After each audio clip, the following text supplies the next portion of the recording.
Hey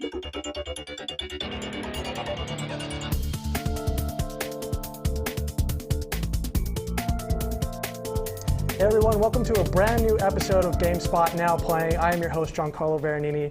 I'm joined by 343 Industries' Frank O'Connor, who's going to take us through a little bit of Halo Anniversary. Now, Frank, give us kind of the general overview of what Halo Anniversary is all about. So Halo Anniversary is what it says it is. It's a celebration of the first 10 years of Halo. It's a remake and a remaster of the original Halo campaign. And we got a collection of classic maps from Halo 1 and 2 and Halo PC and added them as a multiplayer component. Those work in the Reach engine. And there's a bunch of other stuff on here, and we'll talk through some of that today. Yeah, let's jump on in. So when I start the game, first thing you see, everything launches from one menu. You have the campaign menu, which is pretty obvious. You launch the multiplayer component from here. So the 6 new multiplayer maps and the firefight map all launched from this menu. You can launch the Halo Waypoint if you want to read more about the fiction or interact with the community.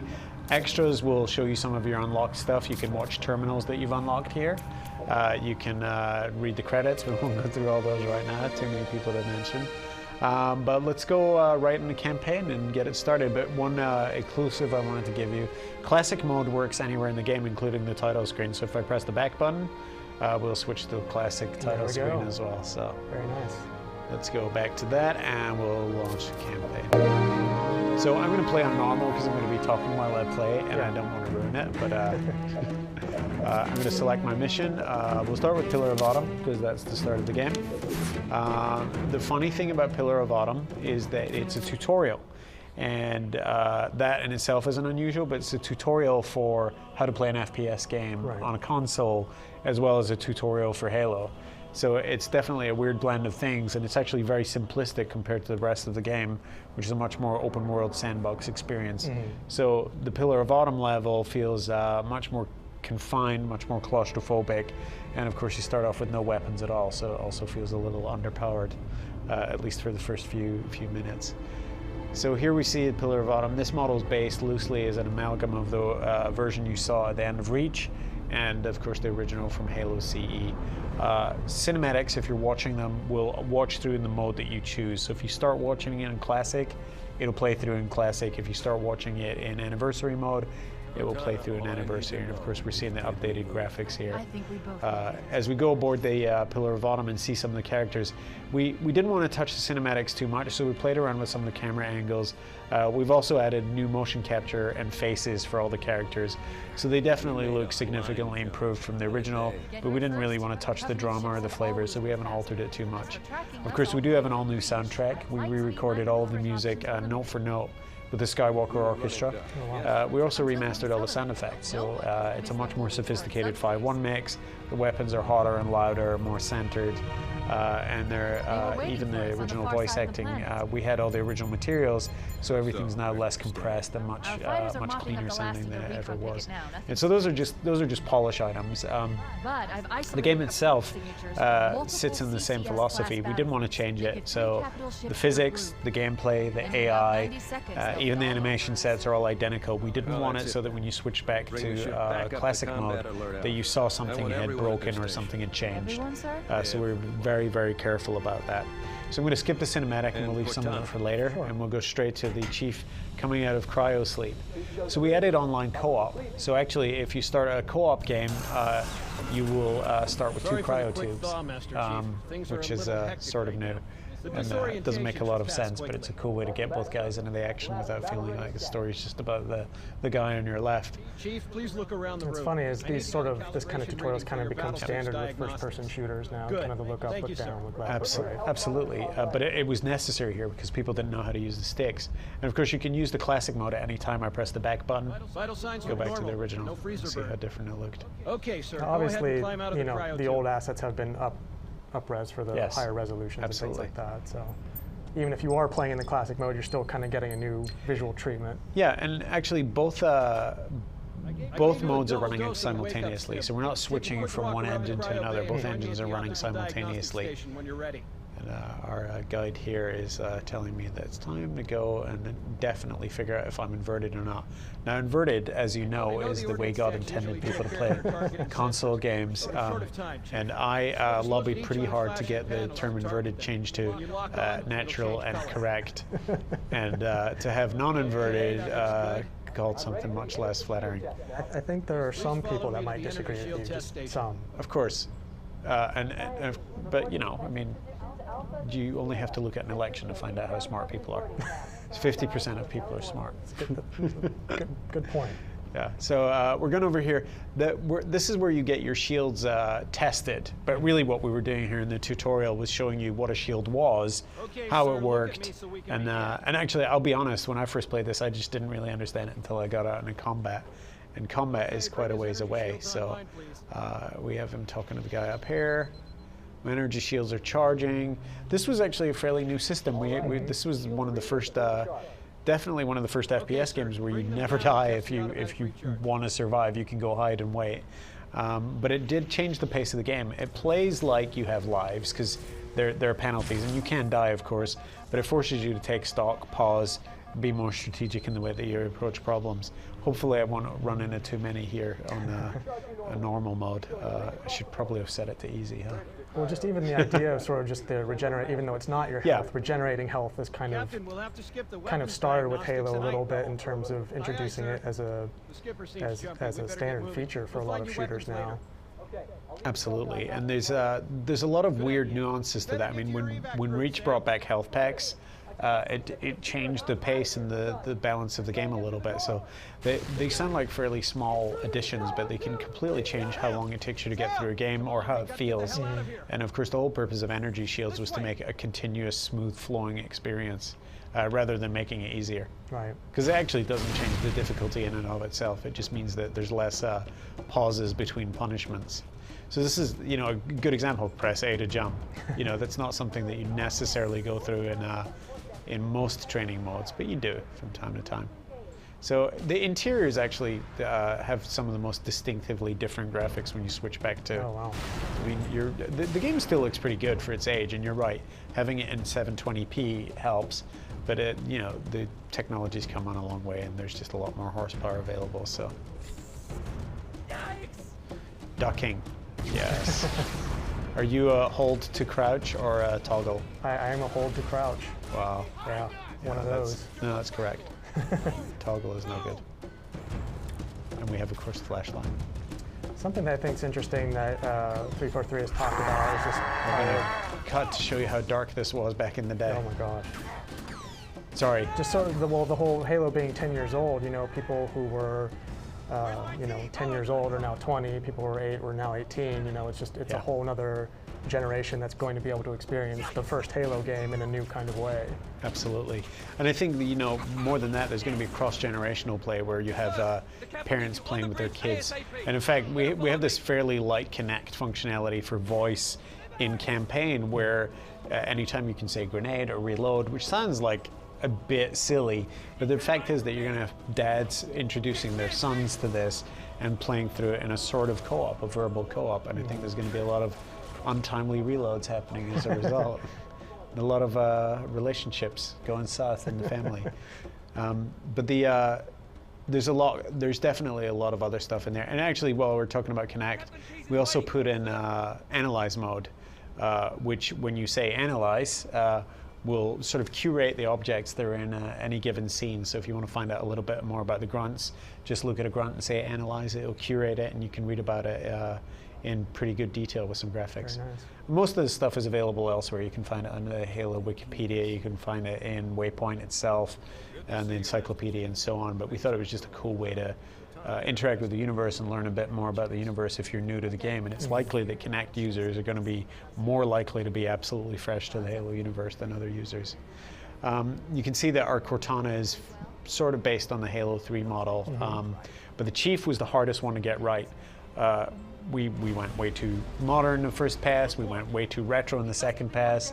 and we took a lot of, we definitely took a lot of anecdotal user feedback, which we normally don't do.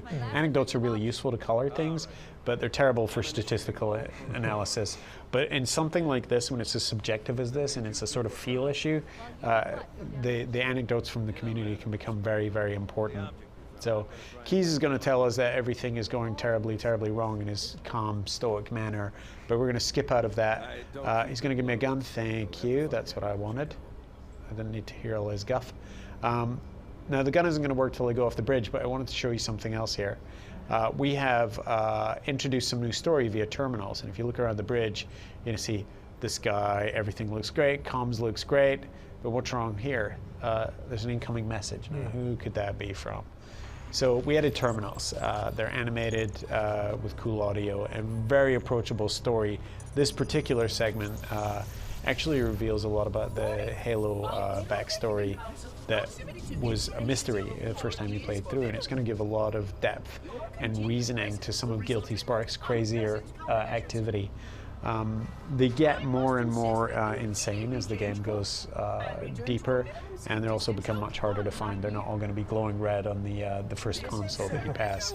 I'm not going to play the whole of this, but this particular terminal shows that you may have crash landed on Halo, but you were invited, and that actually turns some of the world on its head a little bit. And here's Guilty Spark going through all the Pillar of Autumn's computer systems and stealing all their information, which also helps explain how he knows so much about people and humans, and the Chief in particular, when the game starts. So I'm going to back out of there, and I'm going to go get to the action. So Keys actually says that the gun isn't loaded, but that's a complete lie. So.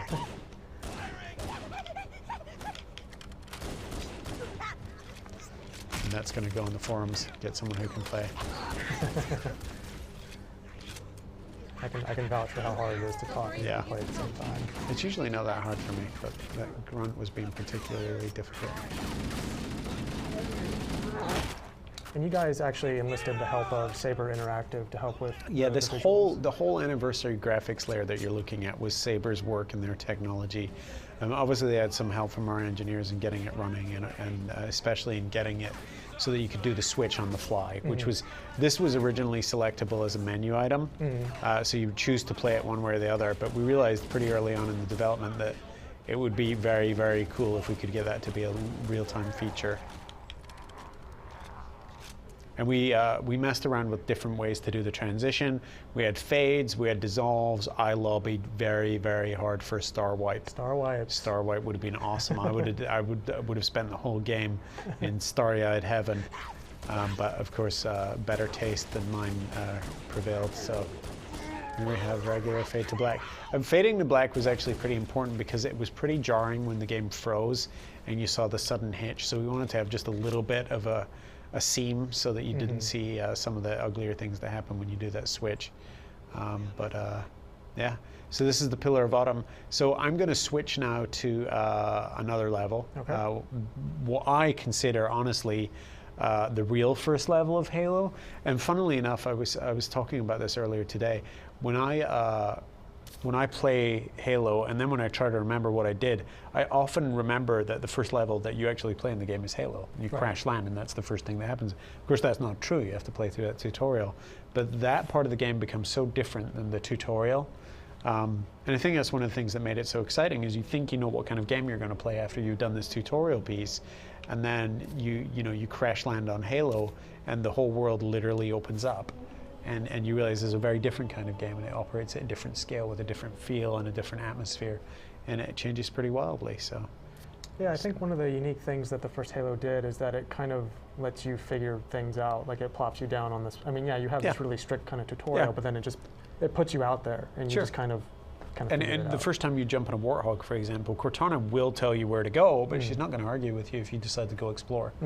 And one of the things about Halo is, partly because of practicalities like the production schedule and the ability of the machine, there aren't as many encounters in it as there are in, say, Reach or Halo 3. And if you're familiar with Halo 3 and Reach, you know that if you go down a long alleyway, there's going to be something at the end. Well, that's not always the case in Halo, and it's actually one of the things that appeals to me about it, because you feel like you can explore at your own pace, and it's a much more relaxed vibe. So this is the Bumblebee. His crash landed on the surface of Halo. I just like switching. I do not know why, but there's certain places that I always find myself switching at, and this is one of them. Skyboxes and cliff edges. I will never stop doing this. Oh, wow. Very nice. But the interesting thing about this level is it doesn't look bad in classic mode. It's really aged pretty gracefully. There's some things where fidelity makes a huge difference, and the trees are a pretty good example. I remember the trees being a lot better than this, but memory is a hell of a drug. So yeah, I remember how quiet it was initially when you land, and just you kind of look out and you can just hear the ghosts flying or banshees flying over. Yep. And one of my favorite things to do is try and get both banshees. Not practical, but it's enjoyable. Oops, somebody doesn't like me. And obviously one of the all-time favorite weapons of the Halo series. Yeah. The pistol. Yeah. It's pretty powerful, as you're about to see. Oh! I believe he exploded there. Yeah. Anyway, maybe I should stop messing around. No? But yeah, one of the things I would never go past this level without killing both of those banshees. And we found people trying to replicate things from their own experiences, and things like what I just failed to do. And but trickier things like warthog jumps and so on. So have things like achievements been added in? Yes, so we've added a full suite of achievements for single and multiplayer. So if you're an achievement collector, I believe there's a less flattering term for it, but then you'll have lots of things to do. But we also added skulls so that you can actually change the game experience somewhat and make it more or less difficult. And some of the things that are designed to make it more difficult can sometimes get you out of a spot when you're playing in different difficulty levels, like super combining grenades and so on. Is there an achievement for taking these guys? No, but if I can just make him smoke before he goes around the corner, oh yes. I can usually destroy him, but talking and playing, not my forte. I probably wasted all my ammo anyway. Now, some people are going to think, oh, it's different. It's not the same AI. They kind of different, but it's all the same AI. Same. It's exactly the same. This is the Halo 1 engine, and everything that you expected from Halo 1 is happening here. And even when I do the switch, you'll see these guys all heading off on the same pathfinding. It's a pretty unfortunate situation for them. It's like shooting fish in a barrel. I led them into that trap using strategy. Poor grunts. So, yeah. And if video games have taught me anything, it's that whacking corpses will reveal ammo. Well, you got It doesn't in this case. One of the things I also lobbied for, along with Starwipe, was that we put a rocket launcher behind this waterfall. I can reveal now that they refused to let me do that. Somebody said something about why would there be a rocket launcher behind a waterfall on an alien world? Somebody put it there. Yeah, somebody put it there, yeah. They could kind of try to just use the whole Back to the Future argument that Master Chief went back in time and put it there for himself. Yep.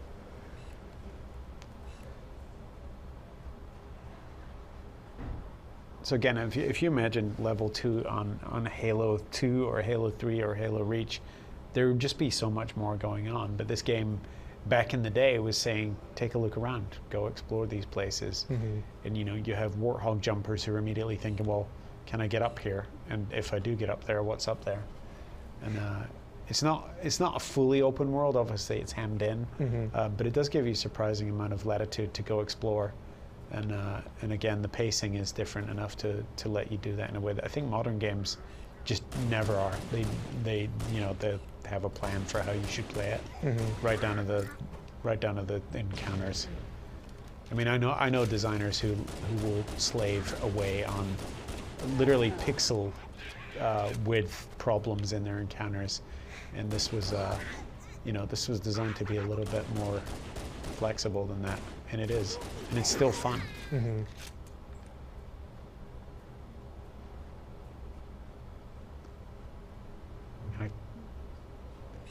We found that people switch back and forth using classic and anniversary mode for personal reasons. Like they'll get to a place that used to be their favorite map, and then they'll start doing the switch. But I've yet to see anyone just sit down and play it through in one mode. They switch and they switch and they switch. And also, one thing I want to show you while we're here is anytime, if you have a TV that supports it, you can turn on 3D mode and play it in 3D, and it has a really convincing 3D effect. One thing we added basically at the last minute was the ability to switch between remastered and classic music. Nice. So both soundtracks are in there. You have to choose it from here. There's no way to choose that on the fly. But it's pretty fun. And we're going to be releasing that soundtrack, the re-recorded Skywalker version, on vinyl for the first time, which is pretty retro. It's actually even more retro than Halo CE, because there's plenty of CDs back when this game came out. So. But now you can hear audio files talk about completely unprovable things like warmth. So. It does sound really good, though. I've listened to it, and it does sound warm. So I'm having to eat my words. And for the multiplayer aspects of, so they're based on Reach, the physics or the entire, it's absolutely the Reach multiplayer engine. And that includes one firefight map. And interestingly, the firefight map location is this place. We're right on it, and it looks completely different in Reach Firefight than it does here. And of course it looks different in classic mode too. So there's actually 3 versions of this location in our game. Wow. And each with its own pretty distinct flair. And because it's a firefight map, some of the geography has changed, so there are cliff edges over here and so on. I wish I hadn't given up that pistol.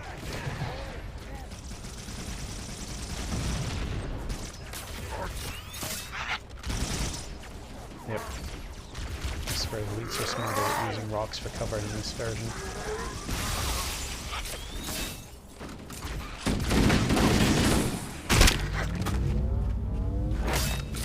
I'll find the bastard. So will the multiplayer aspects of this, will they have Reach's armor abilities and things like that as well? Or Everything that was in Reach is in here, including saved films and, well, I'm playing campaign now, but when you're in multiplayer, everything that was in Reach's multiplayer will be there, saved films, screenshots, Forge, and so on. Nice. And in fact, every single one of the multiplayer maps has a forged variant that is larger than the original, so there are more pathways and more secrets. But you can also play it in its originally intended layout. So two default variants, basically, of each map, which is a pretty big deal.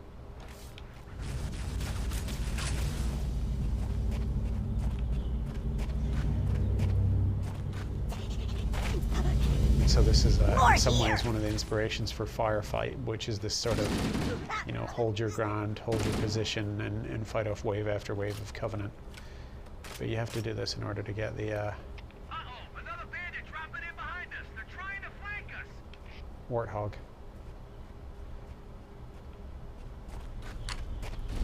Wish there was some rocket launchers and snipers in here. I'll keep going in to check for things that I know aren't there as well, which I did first time around too.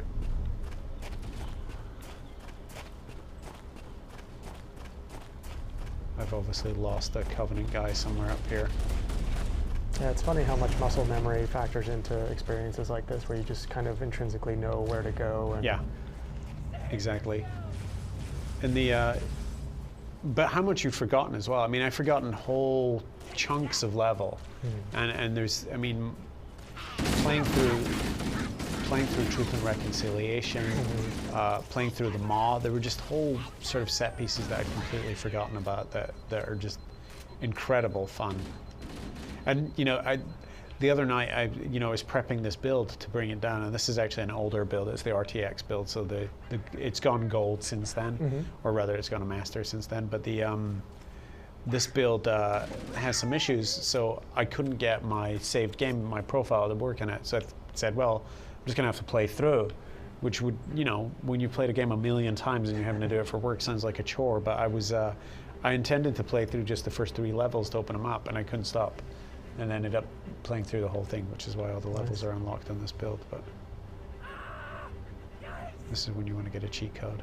And then actually, you see these guys running around here. In Firefight, for the first time, we've actually added friendly AI. So you have a bunch of ODSTs up on that area, which is awesome. standing in Firefight, and they're helping you fight. So you have kind of a co-op feel, even though it's a even in a single player experience. They're still there for co-op as well. But more importantly, you can steal their weapons and ammo. Nice. Yeah, and it actually changes. It changes the first couple of encounters pretty significantly compared to vanilla Firefight.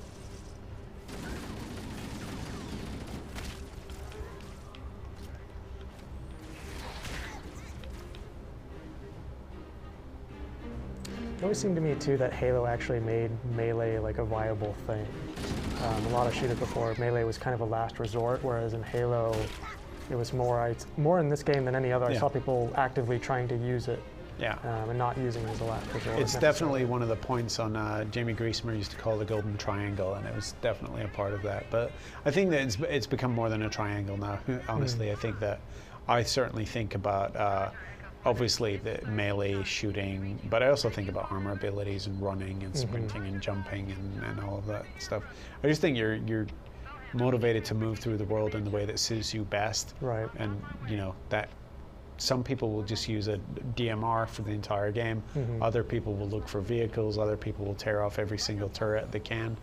I just like to see how things shape up on their own and just adapt based on that. But I am gonna, before we finish this part of the demo, hop in a Warthog. Okay, Charlie Team, Warthog deployed. Saddle up and give Just a them hell. Warthog. Roger, Fohammer. Stand by to evac survivors and transport them to safety. That's affirmative.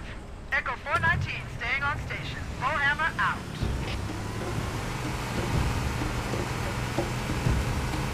It gives a pretty good description of the controls for the Warthog, but honestly, I would call this out as one of the most instinctively easy to control vehicles in the history of gaming. Certainly in the history of sandboxes. It's just very forgiving. And the physics that the Hog uses in this game are actually different than the ones it used subsequently. In Halo 2 and onwards, we switched to a Havoc physics engine, and we're really using Havoc to simulate some of the crazy rubber band stuff that happened in this. You know, I kind of miss it. I miss the indestructible Hog. I miss some of the crazier things it does when it goes wrong, as might happen here.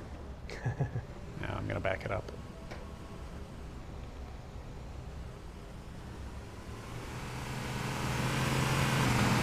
Missing that jump is embarrassing. What I remember most about getting with the Warthog the first time is that I'm controlling a vehicle without pressing a trigger. Yeah. And that was kind of a new thing for me. And Which is one of the things I think makes it feel a little bit more seamless, because you're effectively controlling a guy, right? It feels more like you're controlling an extension of your existing character than some new object. There's some games I'll play where even when the vehicles are really good, it suddenly feels like a completely different engine when you're in a vehicle compared to how it does when you're on foot.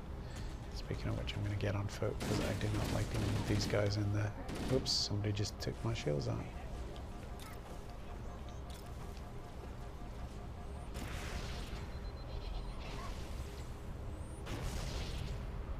No, he's not dead. But yeah, there's I've played through it on Heroic, and I've sort of started playing through it on Legendary, but I just like playing on Normal because I honestly don't mind feeling like I'm really good at the game. In 10 years of practice, you know, saying that I'll probably get killed any second. 10 years of practice helps. There's a particularly nasty elite up here. Shouldn't be a surprise to anyone. I hope I have a... Oops.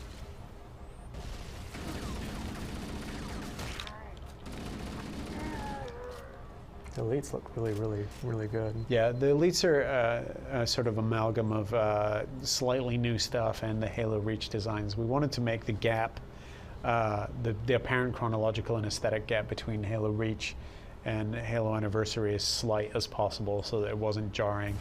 But it was, they're not the same engine, and so it was pretty hard to achieve some of the stuff we wanted to achieve, but we're pretty pleased with the results. And again, a lot of that is owed to how good and solid the game was in the first place. When you have such a strong foundation to build from, it makes it a lot easier, and it makes a lot of the challenge spaces simpler.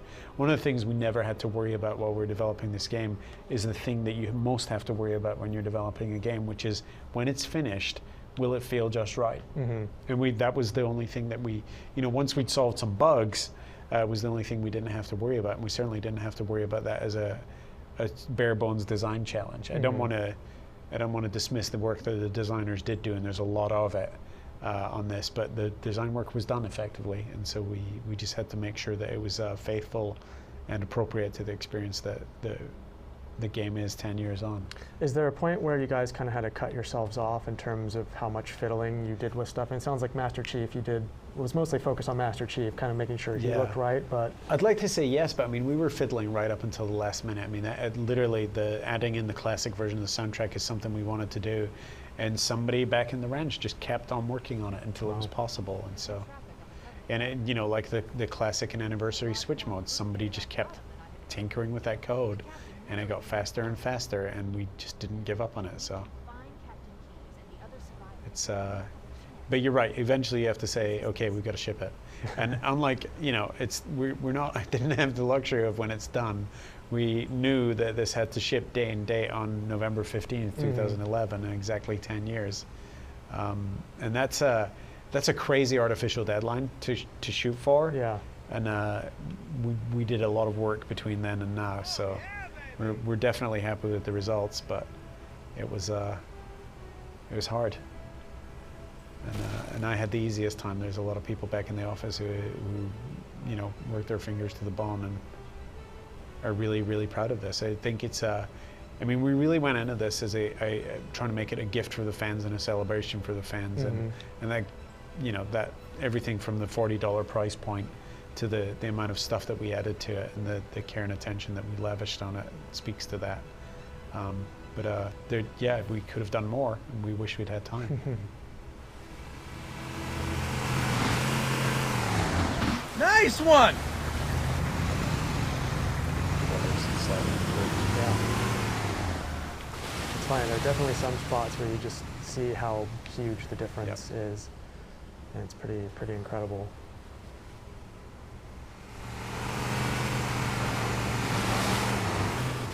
Cool. Anything else you want to see? If that's... We can load up some multiplayer if you like, or... if you have time to show us a little bit of multiplayer, sure.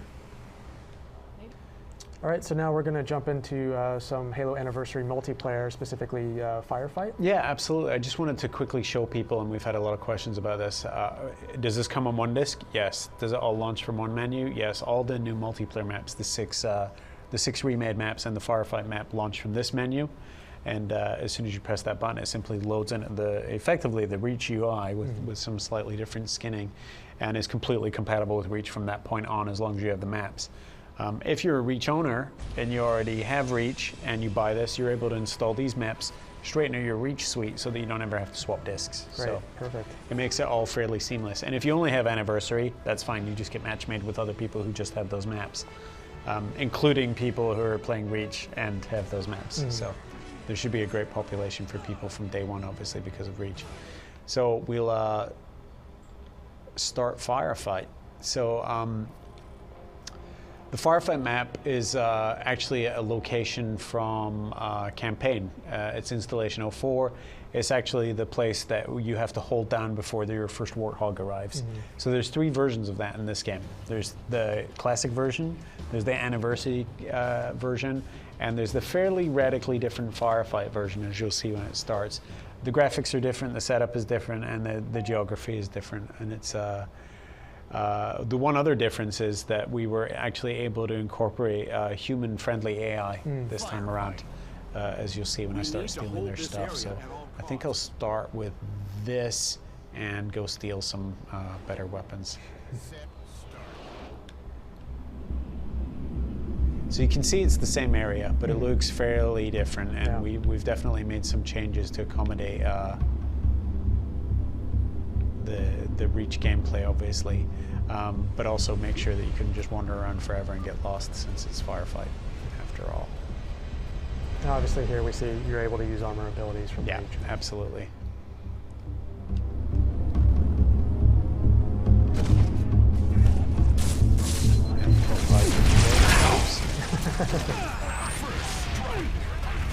Double kill.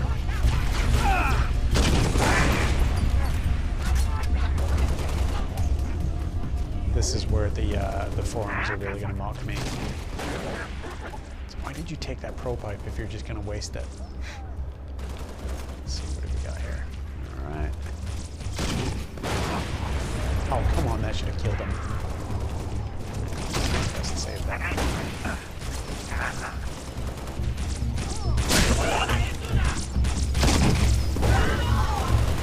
Double kill. We're doing okay, but I'm not getting points.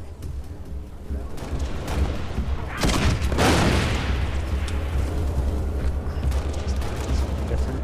This isn't going to be much good.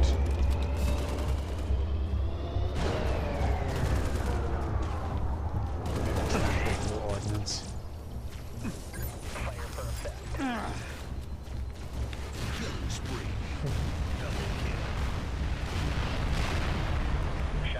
Yep. Poor Grunts. Yeah, poor grunts. Maybe that was somebody's mother or father. I'm not using ordnance on this guy.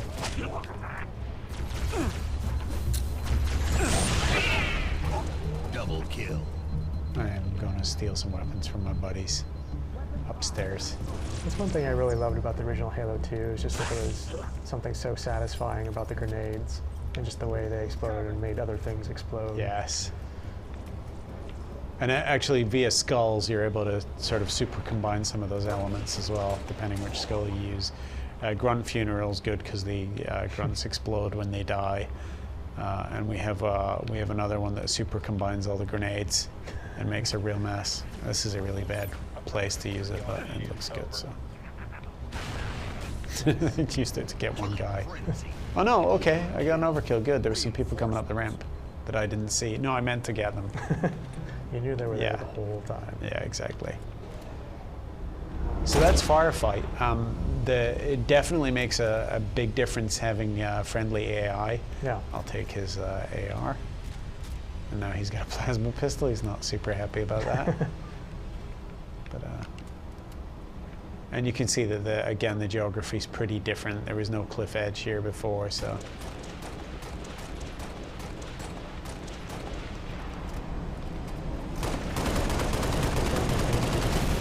I'm obsessed with that.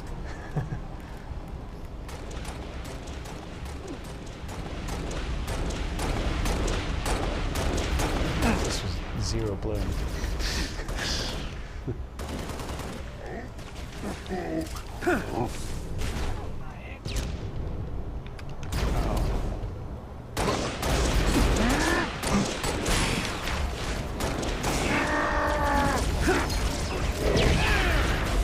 Oh, son of a fuck. That's okay. And on that note, Yeah, no, so Halo anniversary release date? November 15th, 2011, exactly 10 years day and date to the launch of the first game. And actually, we even did some deals to get that to be true in places where they don't normally launch games on Tuesday. So Awesome. It's going to happen internationally too. Awesome. Well, thank you so much for joining us and showing us a little bit of the game. It's my pleasure. As always, stay tuned at GameSpot.com for more coverage of Halo Anniversary.